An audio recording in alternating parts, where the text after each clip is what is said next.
And now it is my pleasure to introduce Mr. Jacques Flouet, Director, Network Assurance and Data Center Programs at TIA, and Mr. R. Prakash, Vice Chair, Study Group Networks at TSDSI, who will lead the discussion on data center technologies for 5G and evolving trends in standardization. Jacques Flouet has over 30 years of industry experience in wireless, optical, and access networks. Since joining TIA, he has been involved in next generation networks, 5G, IoT, smart buildings, data centers, and key applications from the various vertical domains. He is currently the Program Director for the Service Performance Reliability Measurements and Data Center Programs. Next slide, please.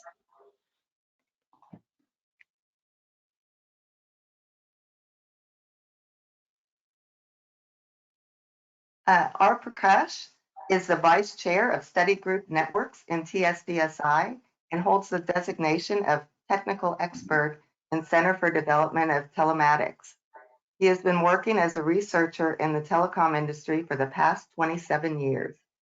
His current interests include software-intensive telecom systems, wireless networks, data networks, cloud computing, software-defined networks, and green telecom. And now it is my pleasure to welcome Mr. Jacques Flouet to present on the topic, Data Center Technologies for 5G and Evolving Trends in Standardization. Thank you, Becca. Welcome, everyone. Okay, next chart, please.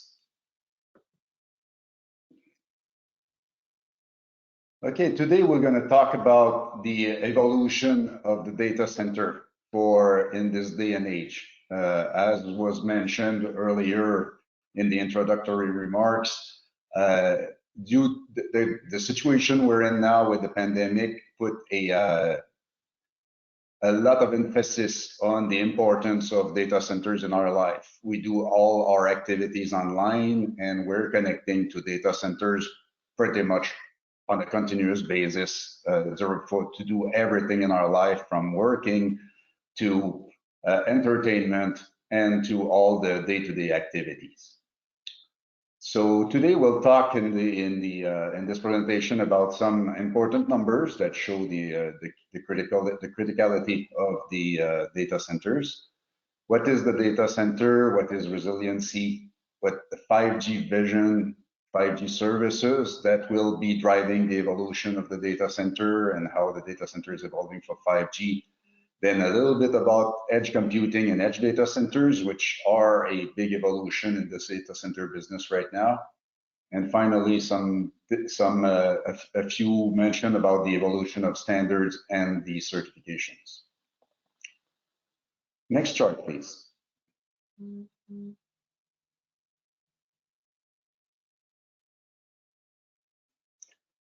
Okay, some numbers that show what's going on. Whoops, one chart too many.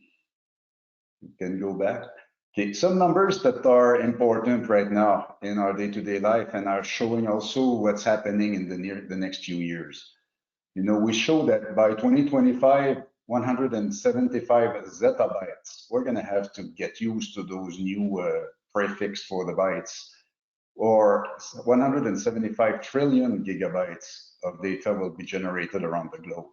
Okay, and more than 90 zettabytes of that data will be created by edge devices.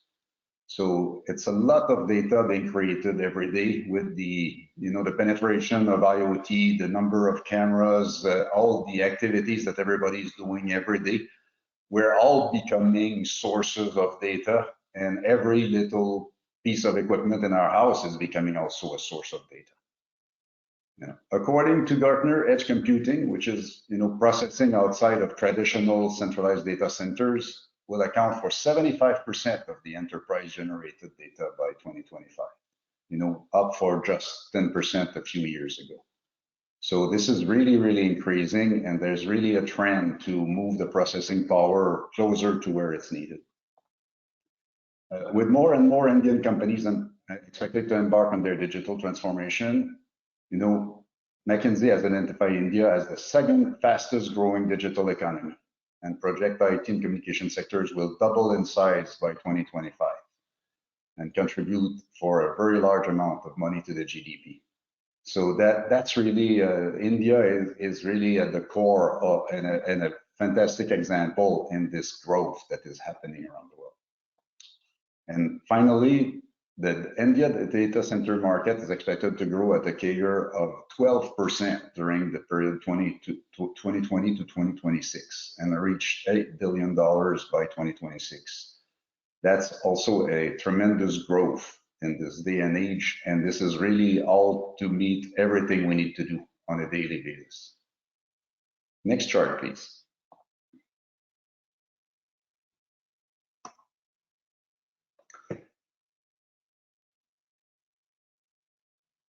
Okay, data centers, just a basic thing. A data center really is, as we see on the picture there, it's long rows of racks of servers that do a lot of computing that are also used for storage of data. And it's all embedded in the data center where we provide a resilient infrastructure. Okay, everything is very, very important there to make sure that those servers and storage keep on working all the time. So it's all data center specifications are all about, electrical power, cooling, the telecommunication infrastructure, security, safety, disaster recovery, and to control everything, a very detailed monitoring and control of everything going on there. Next chart, please.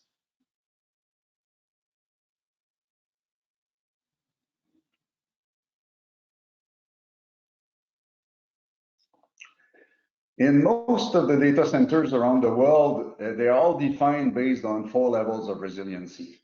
Okay, there's a few standards in various parts. TIA has its own, which is called the TIA 942. It's a very well-used standard around the world, and the standards define 4 levels of resiliency. The rated one, which is the basic level. Okay, it's what you need to be called a data center, pretty much. When you get to level 2, you have redundant components. A redundancy of all the critical components in the data center, all the systems, and some basic security. When you get to rated 3, then that's what we call concurrently maintainable. The concurrently maintainable means that there's redundancy of all the critical components and the distribution path as well on an N+1 basis. There's additional increased fire protection and enhanced security as well.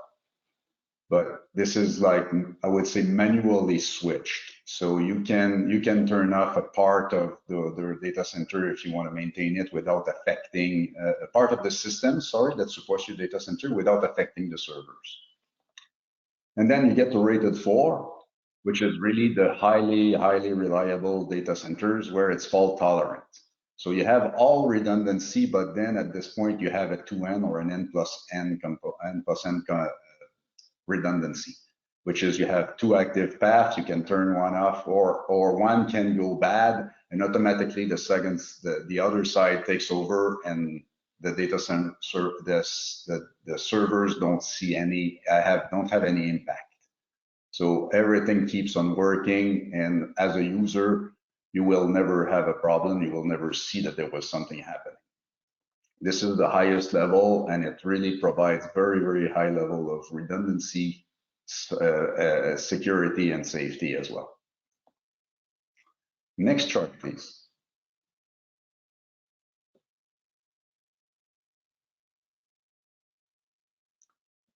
Now we're getting into the 5G part.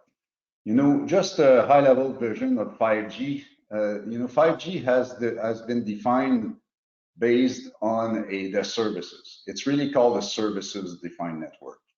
The vision of 5G is that the network is no longer a limitation to the creativity of the application developers. What I mean by that is that you don't develop an application based on, hey, the network, that's what the network can do.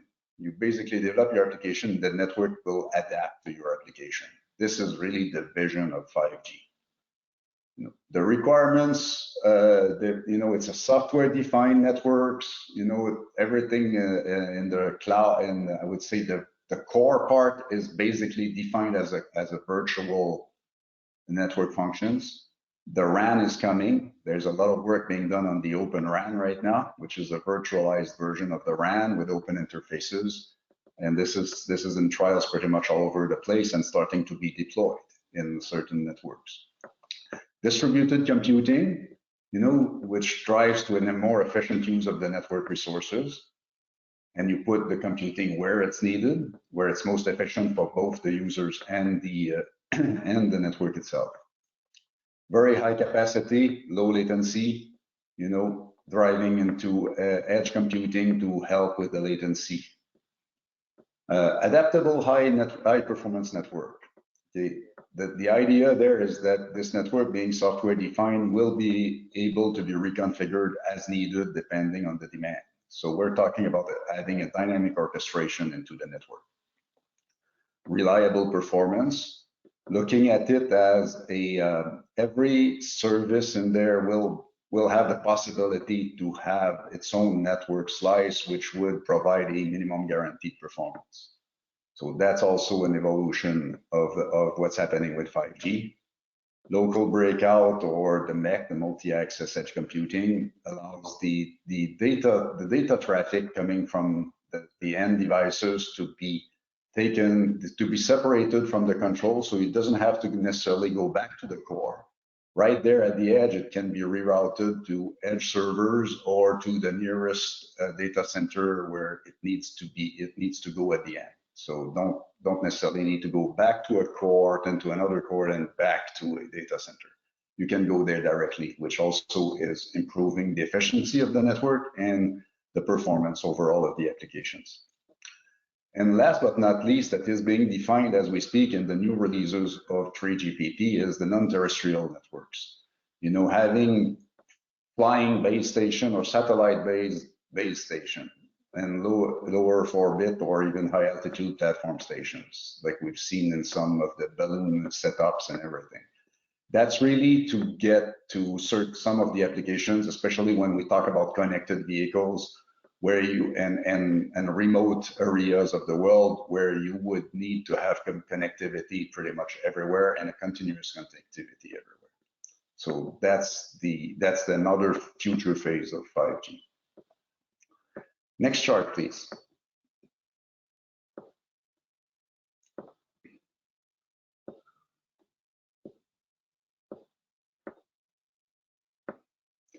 So all of those functionality in 5G enable a series of new services that people are actively working on right now. We're talking about autonomous vehicle, but also advanced driver assistance systems.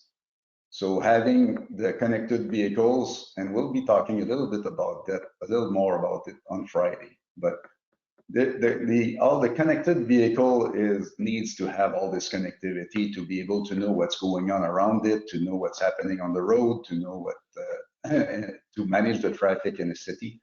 So all of those things will be enabled in 5G as well. We have it in 4G, but 5G is going to do it even better. We're talking about drone air traffic control, smart factories, real-time quality quality inspection as the products are being developed, reconfiguration of manufacturing lines to adapt to whatever change is happening, either in the orders or if there's a problem with one of the machines somewhere. Smart grid, which is a big subject right now of interest in various parts of the world, to be able to control the power lines much better. We have here in the US, we have we've had all kinds of problems with fires in California that took the grid out, and we have to do shutdowns of the grid to just prevent the next the big problems. So it's one of the key items that would allow you to monitor your grid and be able to react and reroute the power as needed. Digital twins, another big development that is going on right now. There's starting to be products on the market for that. It's really a software version of the real world. It could be for the data centers, for example, it would be to have a virtual version in software of your data centers to be able to analyze what's going on in your data center and make the appropriate adjustments to the performance of either your cooling system, your power distribution system, or where you're going to put the next set of servers. Telehealth, assisted surgery, assisted diagnosis, remote surgery, it's all applications that we've been using even now during the pandemic. Augmented reality, virtual reality, mixed reality, lots of development being done there to see what we're going to do with that in the future. But there's a lot of good ideas over there for learning, for navigation, for all kinds of interesting applications. Massive IoT that we're starting to see more and more everywhere, and many, many more applications that are being invented as we speak. Next chart, please.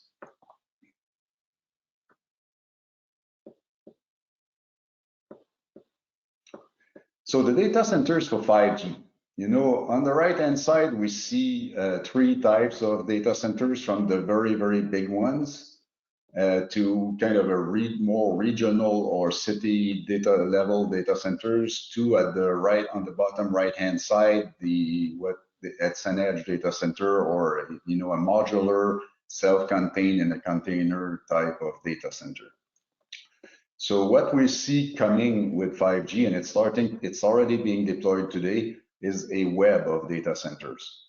From the big centralized to much smaller one located closer to the end users. They could be in cities, they could be in industrial parks, they could be in all kinds of places. They have to be extremely reliable. So we're talking about more and more activities going on around predictive monitoring and proactive control. Being able to detect that there's some deterioration and react accordingly to perform the actions before the failure happened. It's no longer reacting to failure, it's basically reacting to deterioration or what you see happening with growth of traffic or congestions or anything you can see happening inside your data center. And software-defined data center as well is a new concept that is starting to be used as well. We're talking about software-defined network. So having more flexibility within your data center, being able to partner with the new cloud-native applications, you can really redefine how you're using the servers and how you're using the infrastructure of telecom infrastructure around those servers, and be able to reconfigure it at will, depending of the demand and depending of what your customer needs. Next chart, please.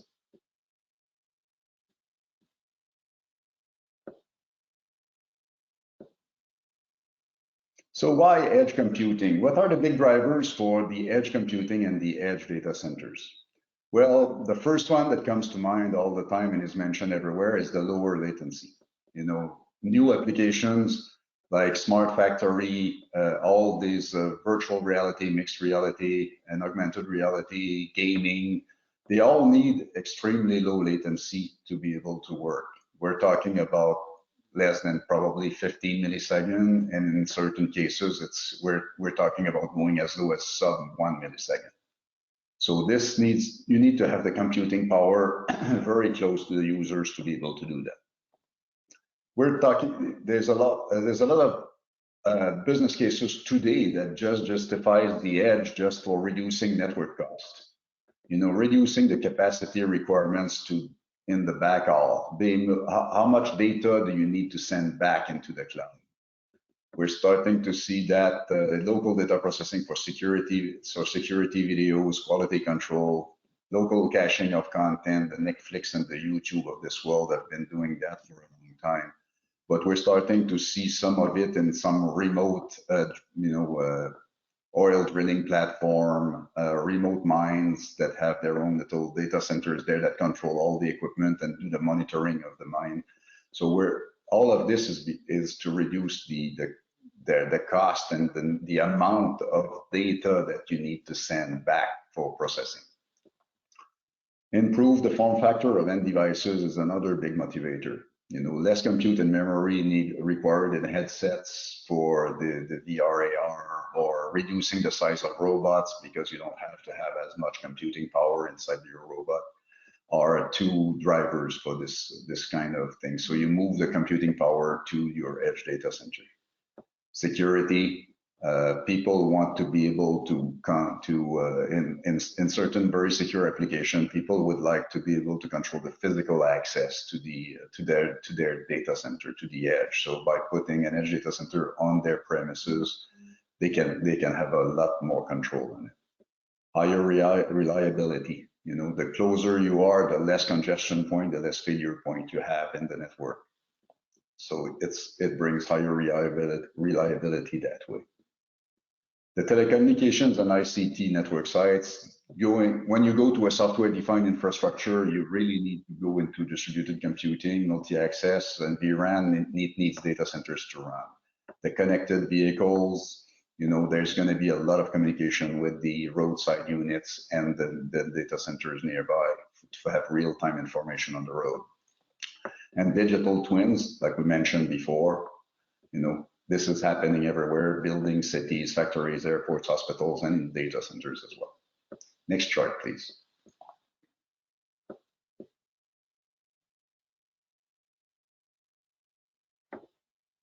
So the data centers are evolving, you know, they're foundational. What I mean by that is that they're foundation of the digital society. They're distributed, they're flexible, they're adaptable, reliable. More of them are prefabricated and scalable for much faster deployments, increased connectivity. You know, that's another big trend, and improve sustainability as well, which is becoming a trend pretty much everywhere in the telecom and ICT industry in general. Next chart, please.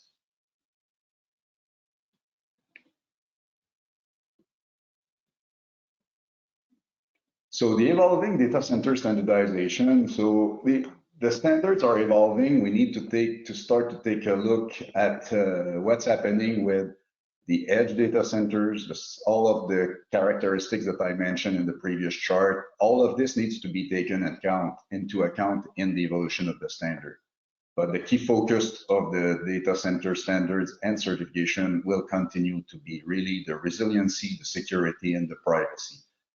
Those are the key attributes of data centers, and those are really what the customer is really willing to pay for when they buy the services. So this is really, really important, but we also have to start looking into service performance and reliability because that's what's coming next. Next chart, please.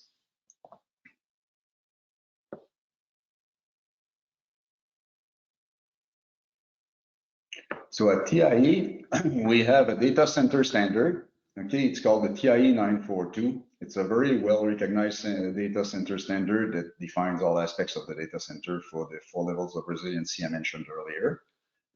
There's also a TIE 942 certification program that provides the data center owners, builders, and users a way to validate and certify the level of resiliency that the data center's design and the data center facilities.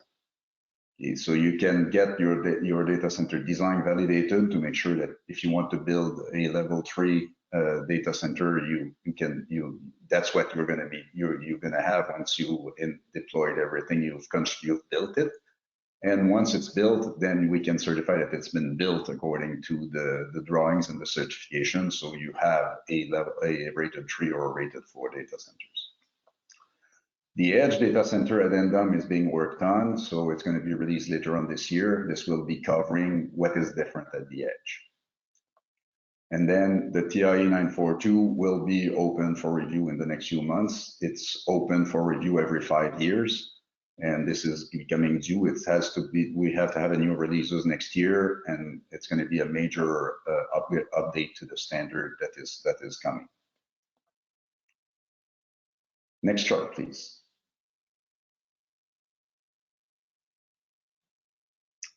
So thank you very, very much. And if you're interested to know more or give me your opinion or just want to contribute, don't hesitate to contact me. My email is on this chart. Thank you very, very much. Thank you, Jacques. Appreciate it. We did have a question here just for you on your session. It says, can you expand on what is a digital twin? A digital twin is a software representation of the reality. So it's really like a simulation of what you would have in the reality, but it's connected. It's connected normally to the real inputs of what's coming. For example, if you have a digital twin of a data center, it would be connected to all the sensors you have in your data center for the power, the electricity, the servers, everything that's going on is going to also go not only to the regular operation systems, but also to the digital twin. And in the digital twin, it will be able to do some more deeper analysis of what's going on and evaluate if you have enough intelligence in it.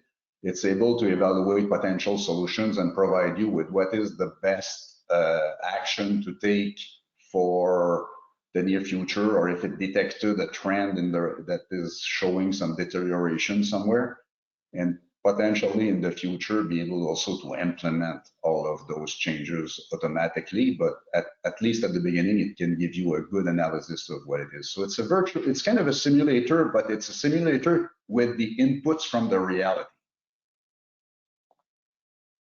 Thank you. We have a couple other questions here. What is the difference between Tier 3 and Tier 4 data centers and its certification conditions?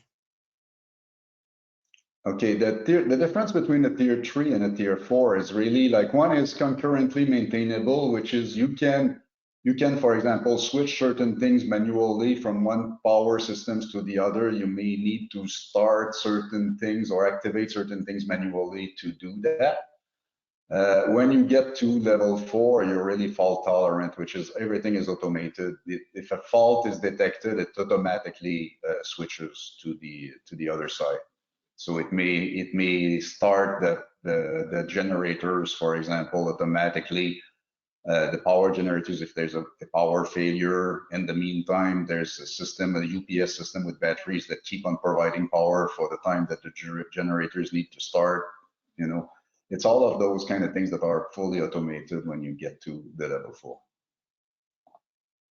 Thank you. Another question here too. Are we expecting that edge data centers will also be categorized in the Tier 4 tiers as Canon hyperscale data center? This is still being discussed right now, but yes, I believe that it's going to be my personal opinion on this one, because we haven't finalized all the discussions in the engineering committee for the standard, but for the edge data centers. But I believe that there's still going to be requirements at very high reliability at the edge. It might be provided differently. Okay, might not be provided by having so much redundancy on the edge site itself, but it might be redundancy between various edge data centers. And that's something that is being looked at right now, because some implementation are saying we just need enough redundancy locally to move the applications to the second nearest data centers, for example. So there's a lot of new things that can change once you have something that is more software defined, that you could react more quickly to reconfigure the network and reconfigure the applications and move them around. Then all of a sudden that opens all kinds of new possibilities for resiliency of the applications in kind of a data center network. Okay, thank you very much for that. And we did have one more come in that we have time to answer. Are there data centers in India that are TIA 942 certified? Yes, there are. There's a good number of them, I think around 20. including, I think, 6 rated 4, which is a very high proportion for what we have around the world. But it's many of the big data centers in India are certified with TIA.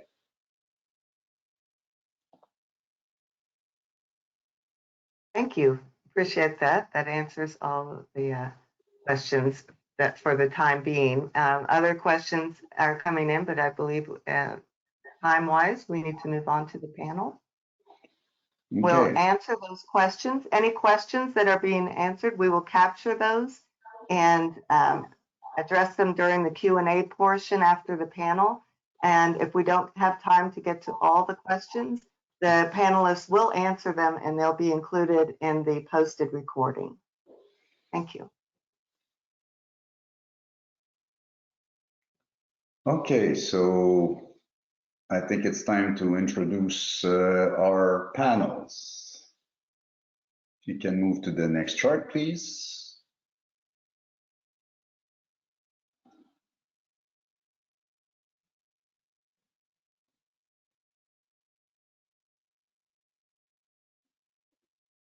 Okay, here we have Mr. Arun Kumar Mishra, who currently serves as the Director of the Project Management Unit of the National Grid Mission under the Ministry of the Power Government of India.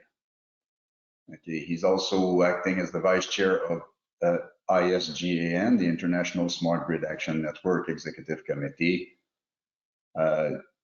Has more than 34 years of experience with a major focus on the selection of information and communication telecommunication technology solutions in utilities for operational effectiveness and business transformation of power systems. Welcome, Mr. Mishra. I think you may be on mute. Thanks. Next chart, please.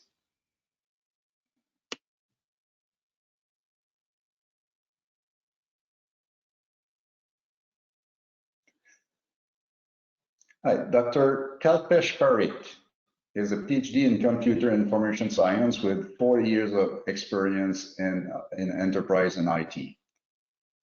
His technology profile includes distributed ledger technology, AI, machine learning, IoT, cloud computing, business intelligence, mobile technology, enterprise web technology, serverless computing. Lots of the hot items of today. He spearheaded projects of data center management software product of more than 2,000 man-month efforts. He's involved in multiple standards and is a member in the Research Development Committee. Welcome, Mr. Parikh.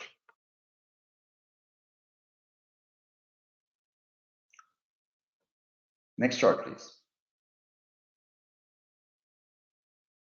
Thank you.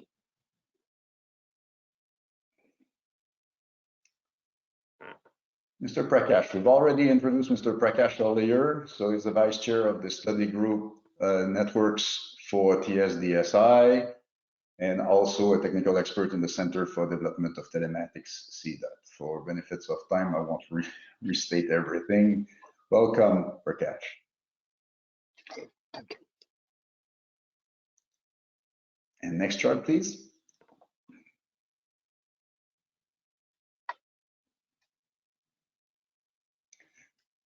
And Mr. Siddharth Jain, the Managing Director for EPI India. 2 decades of global experience in the high technology environment for the telecom, data center, e-governments, and financial sectors. Been involved with critical systems communication for a long time. Recognized as an industry expert, involved in various consulting engagement and conducting data center audits and certifications across the Asia-Pacific region. Lots of exposure and knowledge in the data center overall industry. Welcome, Mr. Jain. Thank you so much, Jack. Thank you. Okay, let's start this panel by looking at we've seen numbers earlier in this presentation of this big expansion in India. Is there anything special in India that drives this fast expansion of the data centers? Let's start with you, Mr. Mishra. Yeah, I think the numbers are impressive. And when you say what drives the numbers in India is it's the sheer size. If as we are enabling and integrating more and more consumers as well as the ultimately population for financial inclusion and enabling their transactions. The sheer size is what drives it. Say, for example, if, for power sectors, a smart grid will start with a smart metering. We are in NSGM is planning for a rollout of 250 million smart meters, and that's kind of a $3 billion market for the data centers for smart meters themselves. Now that's going to be rolled out in next 3 years, or it may take more. So it's the sheer size, the enablement which we are doing to our population and to the end consumers, which is creating this numbers. And what I'm seeing is as it comes to standardization as well as edge computing, that's the trend where utilities will be looking for solutions because utility, is a monopoly, so regulated business. And gone are the days when you install an application, it works for 10, 15 years, you replace them. Now the application's life cycle is shortening, and add to that the cybersecurity requirements, so the regulations keep changing even twice in a year. So those kind of changes cannot really be, you can't really build dedicated data centers and have all the skills within the utility. So utility industry is really looking forward to standardized solutions as a service, where the industry is having standard offering and is nimble footed to meet not only the emerging requirement but the regulatory requirement in terms of compliance as well as ever changing cybersecurity. And that definitely is going to putting more on the table and more data center. Good. Thank you. Mr. Parikh, anything to add on the subject?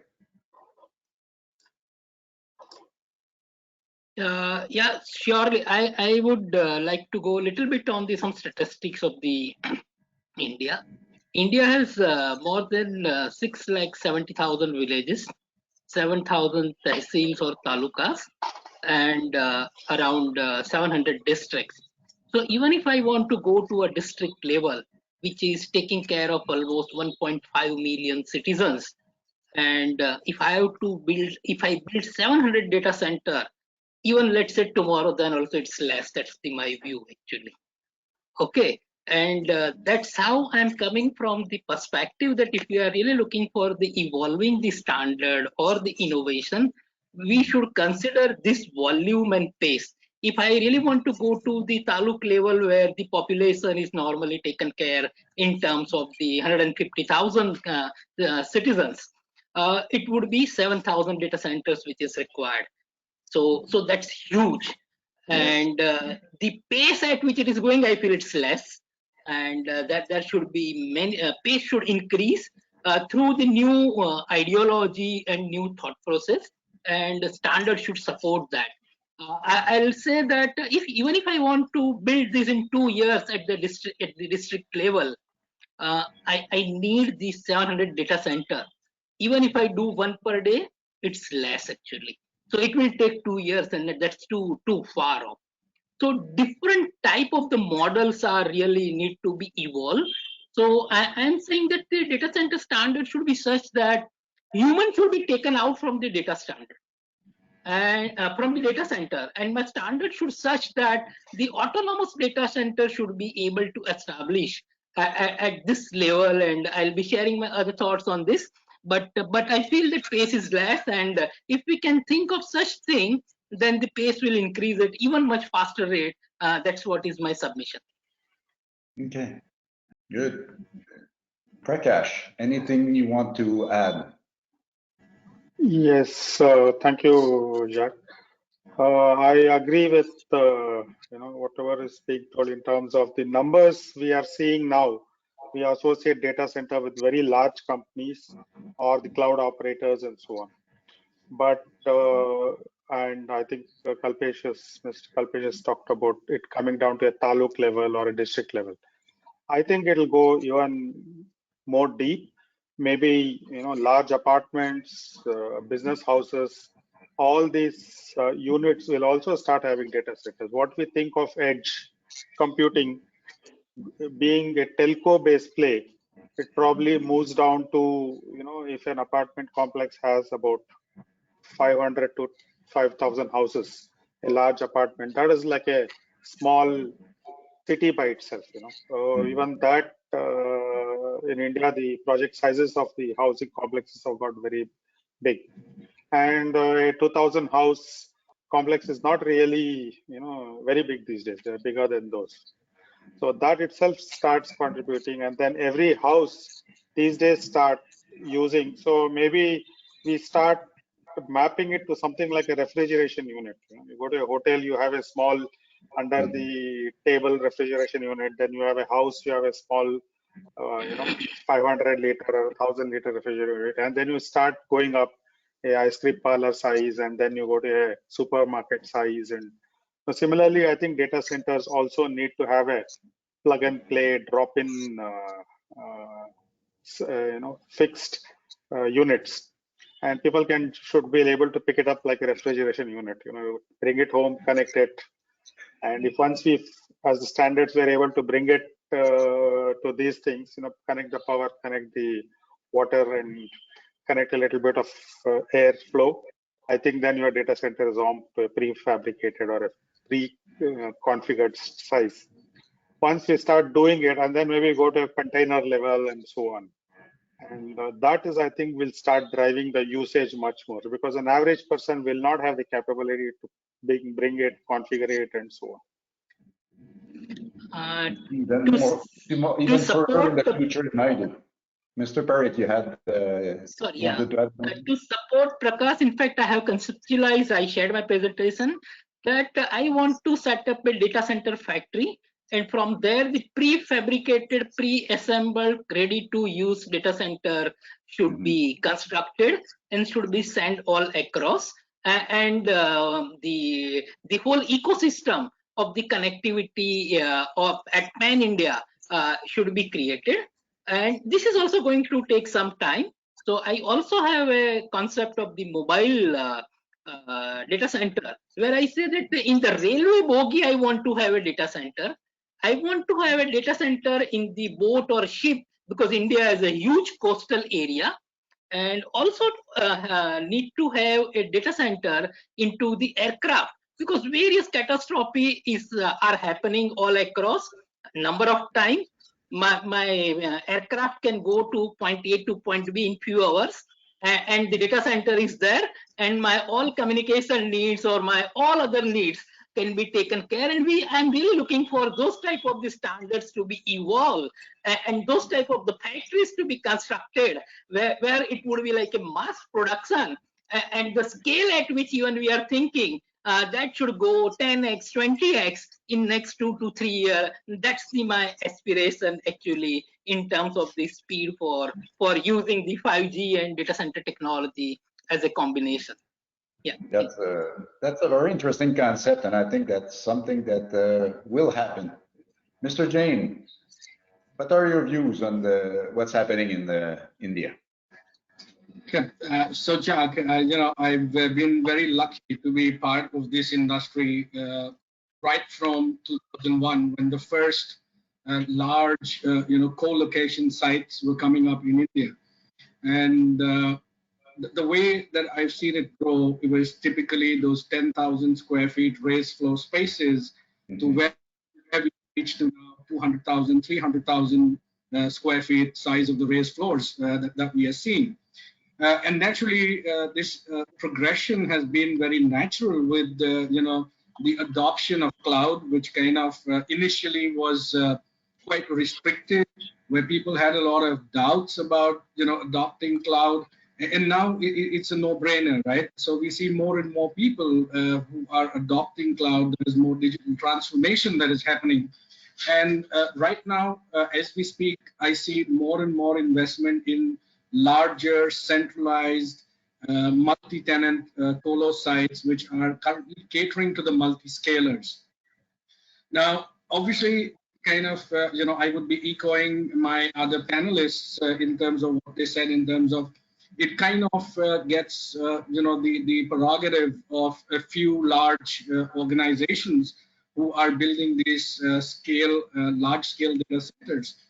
But given the advent of the newer technologies in terms of what we see happening with IoT, we start talking about driverless cars, we start talking about remote medicine, we start talking about smart cities, basic things like smart parking, for instance, or smart traffic management.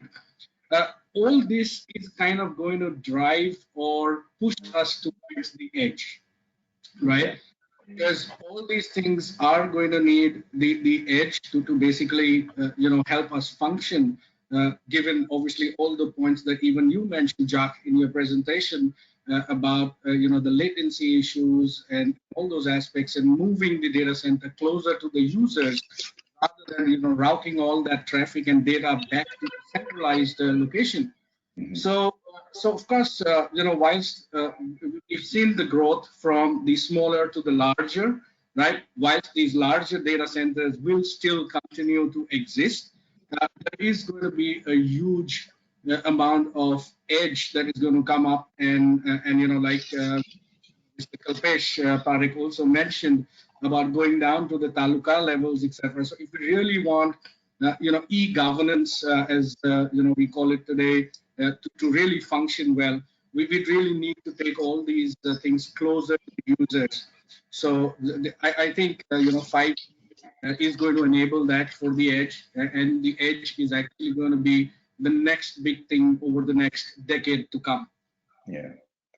No, I agree with you. I think it's going to be interesting to see what are the key applications today that are driving this expansion that you see. We mentioned smart grid, we mentioned the autonomous vehicles, we mentioned remote, but not everything is happening at once. So what do you see is happening first right now? So what I'm seeing happening most on the larger scale is our smart city projects, right? So India has, I could be wrong on the number, but approximately 30 odd smart city projects that are on the way, right? And I mean, there are a whole lot of citizen services that are basically being rolled out as part of those smart city projects, which includes smart metering, which includes safety, like a disaster recovery from the perspective of the city, so to speak. Now all these things require a lot of data, right, and a lot of analytics that needs to happen. And all this is going to happen better at the level of the edge. And then, of course, you could have a fog layer, right? You could have your fog nodes that would then ultimately connect back to the larger sites that you have. So again, it just drives me back to the same point of how important edge and 5G is going to be of this entire story. Okay. Good. Yes, Mr. Barrett. The couple of statistics which mention that in next 5 years, the network will have only 10% text data and 90% would be non-text data. And this would be one of the key driver in terms of the increase in demand of the data center. That's what I personally feel. Oh, that's a good point. Mr. Mishra, anything to add? Smart grid, it's happening. Yes, we have a couple of data center of ground as of today, and what we are looking forward to kind of a $3 billion market there in the next 3 years. I'm looking nothing less than 30, maybe 60 data centers there. Good. And Prakash, anything you want to add? Yes, I was trying to second what Mr. Kalpesh was saying. I had discussed when we were discussing about 3-4 years ago with a large operator who was just starting off on the 4G. They had done some planning that the city will need so much and the suburban will need so much bandwidth and the average village user will require so much bandwidth, and that build a network around that scale. But when they actually deployed it and made it free, for a few months they ran it free. They found it was actually quite the reverse. The rural population were consuming a lot more bandwidth because they had a lot more spare time during the day and so on. And the city people are too busy with their office work or traveling or commuting to consume the bandwidth. So they had to rejig the network to do, So if you see the trends with all this Instagram Reels and TikTok and so on, probably the assumptions we have about where our data centers will sit and the sizes of data center, I think we need to relook at it with media consumption driving the data centers. Of course, we have also seen in cities like Bangalore, large companies coming up, setting up units, manufacturing units and IT parks and IT units. So each one of them actually have started building much larger data center units. And they're not just for their capacity, but worldwide the units start having certain amount of redundant units here and so on. That's another aspect that starts. Okay. And how do you see the advance of artificial intelligence to happen once we have everything connected? That's a lot of data that has to be analyzed. You see artificial intelligence as being also one of the driver in the use of data centers and also moving more computing capacity to the edge? That is true. Earlier, they were trying to target a service and they would just use the data collected to monitor the quality of the service. But the rethinking that has come in the past few years is that data is the gold mine. The data, the usage data, the things that they don't even know what is the data collect. So people have operators and service providers started consuming a lot more data, collecting a lot more data, with the hope that a future AI application will dig out patterns which they can't even anticipate, and which is like an anticipatory asset, and which is driving massive data. So I think if you put a word artificial intelligence and hence ask for a large data center, the corporate is probably going to approve more, and that is also driving future benefits, leading AI-based future benefits and analysis driving it more. Okay. Yeah, I would like to submit that we should have two different type of data center based on the purpose. One is the human which are going to create the data, and second which are the devices which are going to create the data, because behavior is very, very different. And the type of the processing capability, latency, the storage capacity, all these things are so different that possibly one standard may not encapsulate both things at a time. That's what I personally feel.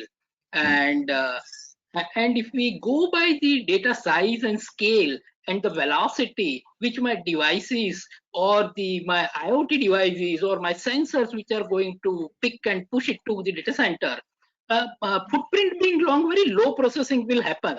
But if I have to do analysis, and as you mentioned, the AI, that type of data center will really need something different, some different standards, some different ideology, some different thought process. That's the submission from my side. Okay. I think that's where I'd like to congratulate you, Jack, Ken, and Dave for bringing out this new addendum, which is specifically on the edge, which I think kind of answers the requirement which Mr. Parekh just mentioned, right? Because the TI 942B, as we have it today, is very much focused and very well received and accepted for all are multi-tenant, multi-scalar, hyperscalar kind of data centers that we have. But now when we talk about edge, we're actually talking more M2M. We're talking more AI and ML that's actually happening at the edge, almost in real time. And where the entire story of the edge and 5G comes in, and TIA has beautifully captured that in the new addendum that's going to be coming out on the edge data centers. So I think congratulations on that from the TIA. Thank you. And Mr. Mishra, anything to add on this subject? Not really. I think AI and, or for that matter, edge computing, the two are holy grail for a smart grid as well. But the utilities are currently grappling with the smart grid, the form which they would like it to take.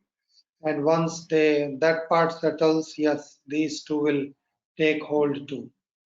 Okay, thank you. I think we're Well, almost. I believe we have about 5 minutes, and we have some Q&A questions for the group. If you don't mind, I'd hate to interrupt. Go ahead. Okay. All right. The first question here is directed for Mr. Kalpesh. Agreed that we might have to go for 700 edge data centers, but still all the major corporates are going for hyperscale data centers, focusing only on top 10 metro cities. In that case, how's the business case will justify for expanding this list to 700 number?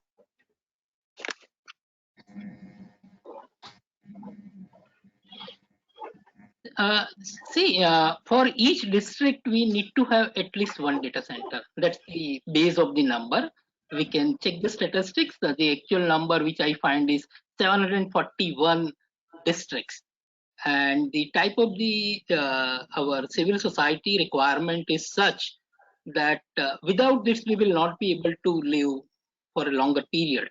And if I can pick up only one industry, that is entertainment as an industry, and looking into the, let's say, the village as a less developed component within India compared to the urban, the need of these data centers are far more and far faster than whatever is envisaged.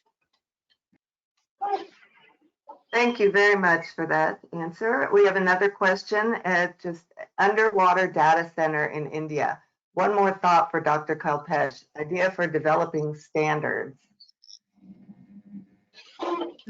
No, sorry, I couldn't get the question. Can you repeat, please? Yeah, it says exactly underwater data center in India. One more thought for Dr. Kalpesh, idea for developing standards. Not sure.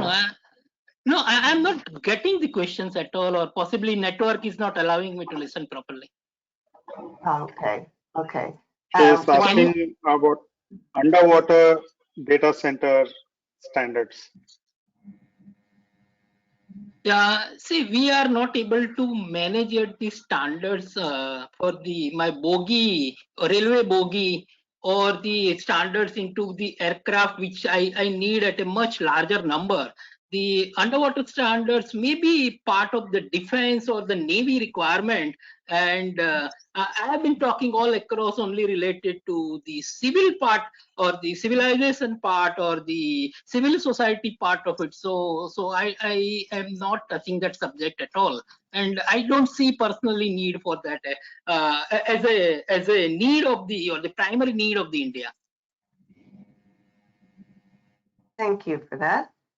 This one's for Jacques. What are the top 3 technical characteristics that should be looked into while designing a hyperscale data and similarly for edge data center? And hyperscale for edge? Yeah, what are the top 3 technical characteristics that should be looked into while designing a hyperscale data center and similarly for edge data center? Okay. Well, hyperscale are different. A lot of things on hyperscale is based on power consumption and availability of water and everything for cooling. So when you look at the location, and the cost of the location as well and the cost of the utilities, Hyperscale, when you look at hyperscale, you can select wherever you want to put it. The reliability has to be extremely high as well, because you will have all kinds of applications that are going to be running in there if you're looking at the very big cloud data center. So you want to put them in somewhere safe, somewhere where you have good access to the utilities, and also have a very high level of reliability. As you move closer to the edge, then it's more about mitigating the risk, because the proximity is important and you may not be able to choose the perfect site, but you're going to choose the best one and mitigate the risk for the others. The other point is that, as I was mentioning before, you don't necessarily put everything redundant at the edge. You're starting to look at having more like a mesh of small data centers in the neighborhood that you could, one can be a backup of the others. A little bit like, for example, cell sites work in a city. You're going to have overlapping cells, and if something goes down, the other cells can take over. It's going to look at something like this as well for the edge. That's what most of the industry is seeing today as the evolution. So that's kind of, I would say, are the bigger differences there. For everything else, it's all the same important things about having security and having a way to do. You have to achieve the resiliency and the security and the safety. So those are all very, very critical criteria. And at the edge, then you add the performance as well. Perfect, thank you. That concludes the time we have allotted for question and answer, although there are a couple other questions in the questions tab. So I'll forward those to the panelists after this session for the complete answers to be included with the posted webinar. So thank you, panelists. Thank you, Jacques. And right now, I'll turn it over to R. Prakash for closing remarks. Thank you very much. I'll take 1 minute, Prakash, because I will share my last aspiration that I want to have a data center on Mars and Moon. And if you can think of this, the standards which will come out would be so robust that in any corner of the India, if the data center would be there, without human, it will work. Thank you. Thank you. I think you can already move to the rated 4 with all the automation that's coming in, and you can remove a lot of humans already if you follow the TI 942 rated 4, and Jack would possibly agree to that. Yeah, I think that's a good challenge. That's up to you. Okay, thank you. Yeah, so thank you everyone. We had a good session. We have all been using data centers for quite some years without even thinking about it, or maybe only the people working on it would worry about it, but others would use it without even know, or most of the population who use data centers probably don't even know that their services provided by a data center.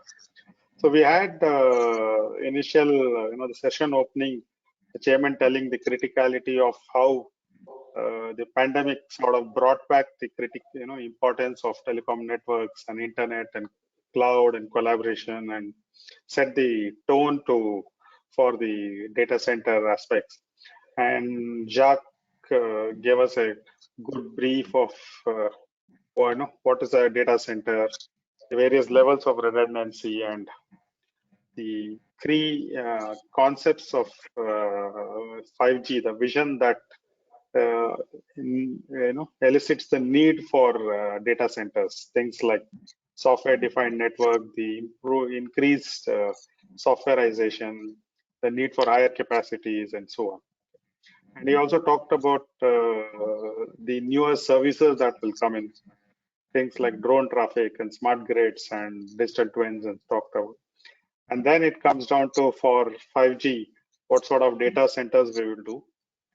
And Jack also spent some time on talking about the edge computing and the edge data centers. and the varieties of data centers and the evolution, and sort of led to the importance of standardization and available standards, and the fact that TIA has a good data center standard with addendums for edge.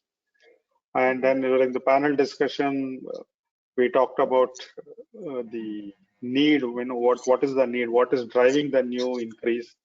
For India, it's probably the size, the population, and the smart city projects. Also, the smart grids and the utilities are the ones that are creating the new data centers.